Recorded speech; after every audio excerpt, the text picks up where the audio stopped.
Арктика Медиа. Небо над Россией, небо цвета правды. Мы, сплотившись, строим наше светлое завтра. Нет, это не ошибка оператора, который забыл снять крышку с объектива, или проблема на монтаже. На экране действительно полная темнота. Только ее последние 28 лет видит Виктор Тартанов. Из-за врожденного заболевания он полностью потерял зрение еще в подростковом возрасте. Когда все у человека есть, он это не ценит. А когда вот мы проходим сквозь испытания, как говорится, сквозь тернии к звездам, тогда мы ценим. Свое утешение слепой мальчишка из города Шахты Ростовской области нашел в песнях. Именно страсть к музыке стала причиной его знакомства с будущей женой. Сейчас они вместе воспитывают 4 детей. К тому же супруга Анна написала большинство песен, которые исполняет Виктор. Исключай из жизни все плохие мысли, день начнется с чистого листа. Любовь как ласточка белая, парень над городом смелая. Виктор Тартанов занимается музыкой, ведет свои шоу на радио, а также первый и единственный в России незрячий телеведущий. Все же главное занятие в его жизни – помочь другим людям поверить в себя. Прекрасное впечатление. Я вообще первый раз встречаюсь с таким человеком, который прошел все трудности, которые выпали на его юную жизнь и дальнейшем. Но он все выстоял, и такая семья, и он. Это заслуживает вообще самой высшей награды. 3 дня Тартанов провел в Тюмени, где помогал жителям Ямала обрести мотивацию, чтобы преодолеть невзгоды. Ведь он нашел путь в жизни, даже будучи слепым. В представительстве округа музыкант выступил сначала перед студентами, а затем перед ветеранами региона. После он посетил пансионат для ветеранов войны, библиотеку для слепых и воспитанников Ямальского детского дома «Сияние Севера». Еще один творческий вечер Виктор провел для отдыхающих в санатории «Ахманка». Встречи организовало представительство Ямала в Тюменской области.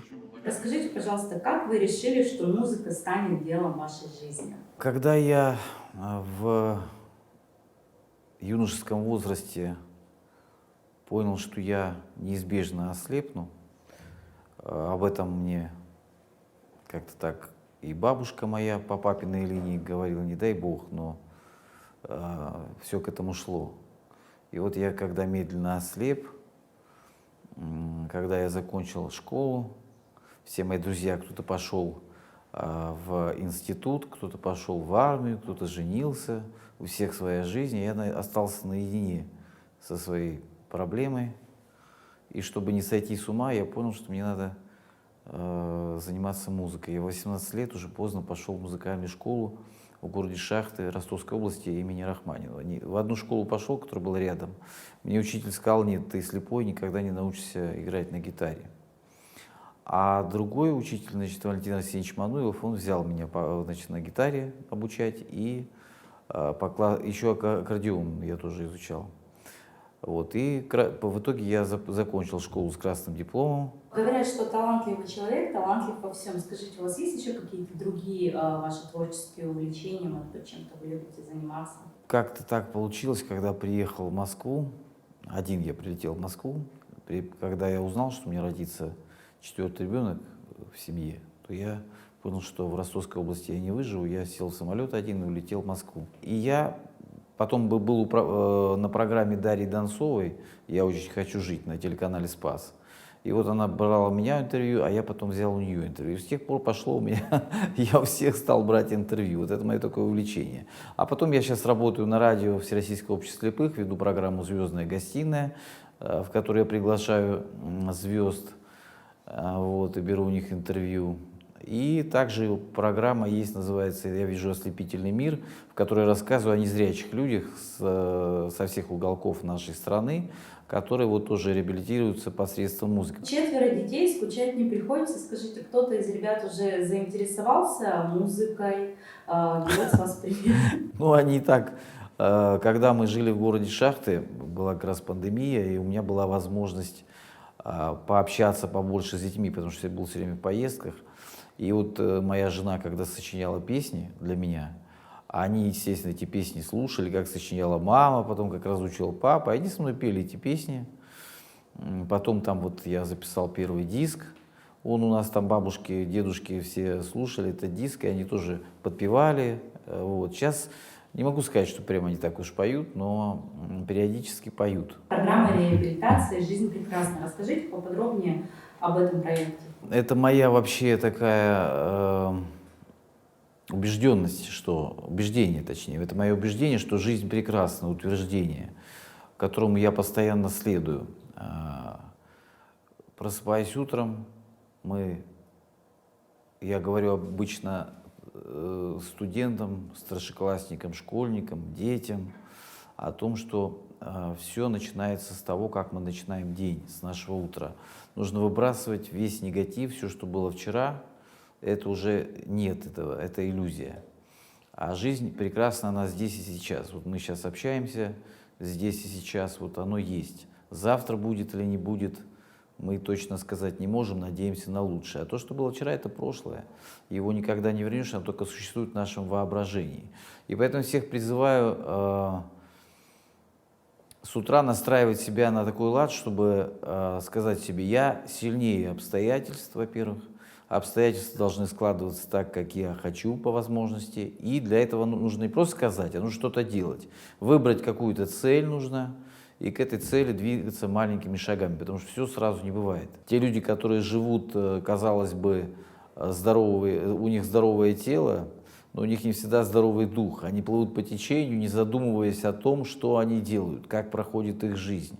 И жизнь похожа на такое движение по какой-то определенной плоскости, и человеку некогда остановиться и задуматься, как я живу, может быть, что-то стоит поменять.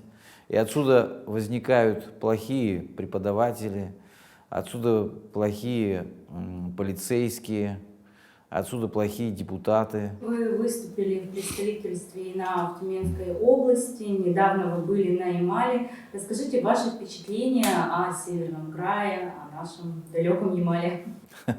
Я на концерте говорил и говорю об этом всем своим знакомым, своей семье, своей жене, всем близким людям говорю о том, что я за 48 лет, мне 48 лет, я когда приехал в Салехард, это сокровенный какой-то, сакральный абсолютно город. Я его не выделяю среди других, но я просто первый туда попал, первый в этот город. Это земля благословенная. Люди, которые там живут, они проходят естественный отбор, который устроила сама природа. Плохие люди там не выживут. Мне хочется продолжить путешествие в более отдаленные уголки, туда, куда не доезжают большинство лекторов, куда не доезжает большинство звезд и так далее. И вот моя мечта — это как раз вот побывать в самых удаленных уголках Ямала. Я надеюсь, что она сбудется. Супер. Ну, стоит ли нам ждать в ближайшее время новых композиций? Возможно, какие-то из них будут посвящены Ямалу? Ну, вы опережаете на самом деле мои творческие такие вот мысли. Моя мечта — написать песню о Салехарде, и моя мечта, чтобы моя жена написала песню о Ямале в целом. Ну и, конечно же, скоро будет юбилей Нового Уренгоя, тоже надеюсь, что к этому времени появится песня. Супер. Ну и заключающий вопрос: в чем смысл жизни? Смысл жизни в том, чтобы принести посильную пользу обществу и суметь напомнить за тот период жизни, который у меня остался, напомнить людям о общечеловеческих ценностях. Сегодня благодаря интернету, благодаря неправильной, на мой взгляд, политике, которая была в течение долгого времени, ценности перевернулись многие.